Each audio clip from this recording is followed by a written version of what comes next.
Plastic ತ್ಯಾಜ್ಯ ನಿರ್ವಹಣೆ ಪ್ರಬಂಧ.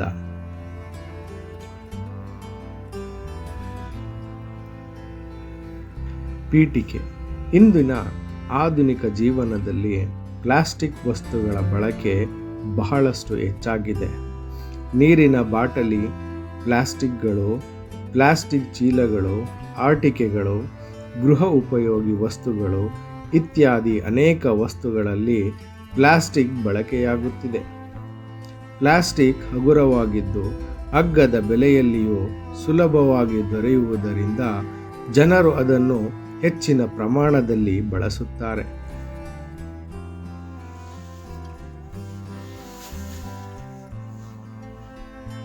ಆದರೆ ಪ್ಲಾಸ್ಟಿಕ್ ಸುಲಭವಾಗಿ ನಾಶವಾಗುವುದಿಲ್ಲ.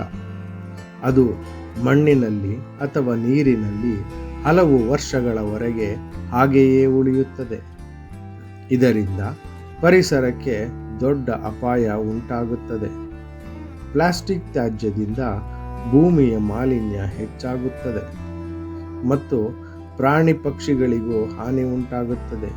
ಆದ್ದರಿಂದ ಪ್ಲಾಸ್ಟಿಕ್ ತ್ಯಾಜ್ಯವನ್ನು ಸರಿಯಾಗಿ ನಿರ್ವಹಿಸುವುದು ಅತ್ಯಂತ ಅಗತ್ಯವಾಗಿದೆ. ವಿವರಣೆ. ಪ್ಲಾಸ್ಟಿಕ್ ತ್ಯಾಜ್ಯ ನಿರ್ವಹಣೆ ಎಂದರೆ ಪ್ಲಾಸ್ಟಿಕ್ ಕಸವನ್ನು ಸರಿಯಾಗಿ ಸಂಗ್ರಹಿಸುವುದು, ವಿಂಗಡಿಸುವುದು, ಮರುಬಳಕೆ ಮಾಡುವುದು ಮತ್ತು ಮರು ಸಂಸ್ಕರಣೆ ಮಾಡುವ ಪ್ರಕ್ರಿಯೆ ಆಗಿದೆ.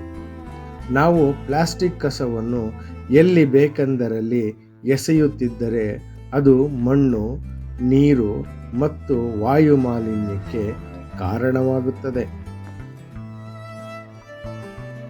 ನದಿಗಳು, ಕೆರೆಗಳು ಮತ್ತು ಸಮುದ್ರಗಳಲ್ಲಿ ಪ್ಲಾಸ್ಟಿಕ್ ತ್ಯಾಜ್ಯ ಸೇರುವುದರಿಂದ ಜಲಚರ ಜೀವಿಗಳಿಗೆ ದೊಡ್ಡ ಅಪಾಯ ಉಂಟಾಗುತ್ತದೆ. ಕೆಲವೊಮ್ಮೆ ಮೀನುಗಳು, ಹಕ್ಕಿಗಳು ಮತ್ತು ಪ್ರಾಣಿಗಳು ಪ್ಲಾಸ್ಟಿಕ್ ತುಂಡುಗಳನ್ನು ಆಹಾರವೆಂದು ತಪ್ಪಾಗಿ ತಿಂದು ಸಾವನ್ನಪ್ಪುವ ಘಟನೆಗಳು ನಡೆಯುತ್ತವೆ.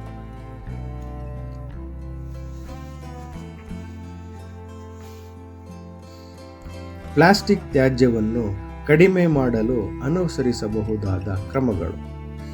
ಪ್ಲಾಸ್ಟಿಕ್ ಬಳಕೆಯನ್ನು ಕಡಿಮೆ ಮಾಡಬೇಕು. ಪ್ಲಾಸ್ಟಿಕ್ ಚೀಲದ ಬದಲು ಬಟ್ಟೆ ಚೀಲಗಳು ಅಥವಾ ಕಾಗದದ ಚೀಲಗಳನ್ನು ಬಳಸುವುದು. ಬಳಸಿದ ಪ್ಲಾಸ್ಟಿಕ್ ವಸ್ತುಗಳನ್ನು ಎಸೆಯುವುದಕ್ಕಿಂತ ಮರುಬಳಕೆ ಮಾಡಬೇಕು.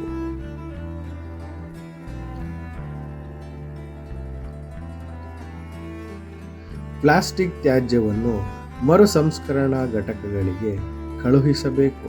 ಇದರಿಂದ ಪ್ಲಾಸ್ಟಿಕ್ ಅನ್ನು ಮತ್ತೆ ಹೊಸ ವಸ್ತುಗಳ ತಯಾರಿಕೆಗೆ ಬಳಸಬಹುದು.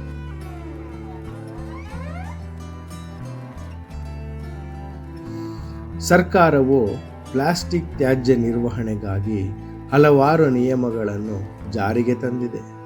ಕೆಲವು ಕಡೆಗಳಲ್ಲಿ ಸಿಂಗಲ್ ಯೂಸ್ ಪ್ಲಾಸ್ಟಿಕ್ಗಳನ್ನು ನಿಷೇಧಿಸಲಾಗಿದೆ.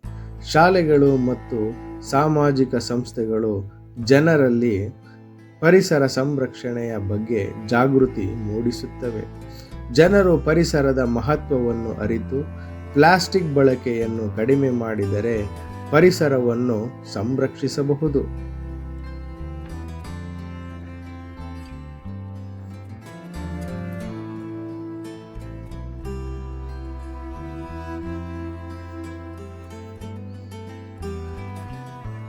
ಒಟ್ಟಿನಲ್ಲಿ ಪ್ಲಾಸ್ಟಿಕ್ ತ್ಯಾಜ್ಯ ನಿರ್ವಹಣೆ ನಮ್ಮ ಪರಿಸರ ಸಂರಕ್ಷಣೆಗೆ ಅತ್ಯಂತ ಮುಖ್ಯವಾಗಿದೆ. ಪ್ಲಾಸ್ಟಿಕ್ ಬಳಕೆಯನ್ನು ಕಡಿಮೆ ಮಾಡುವುದು, ಮರುಬಳಕೆ ಮಾಡುವುದು ಮತ್ತು ಸರಿಯಾದ ರೀತಿಯಲ್ಲಿ ತ್ಯಾಜ್ಯ ವಿಲೇವಾರಿ ಮಾಡುವುದು ಪ್ರತಿಯೊಬ್ಬರ ಕರ್ತವ್ಯವಾಗಿದೆ. ನಾವು ಎಲ್ಲರೂ ಸೇರಿ ಪರಿಸರವನ್ನು ಸ್ವಚ್ಛವಾಗಿಟ್ಟರೆ ಭವಿಷ್ಯದ ಪೀಳಿಗೆಗೆ ಸುಂದರವಾದ ಮತ್ತು ಆರೋಗ್ಯಕರವಾದ ಭೂಮಿಯನ್ನು ನೀಡಲು ಸಾಧ್ಯವಾಗುತ್ತದೆ.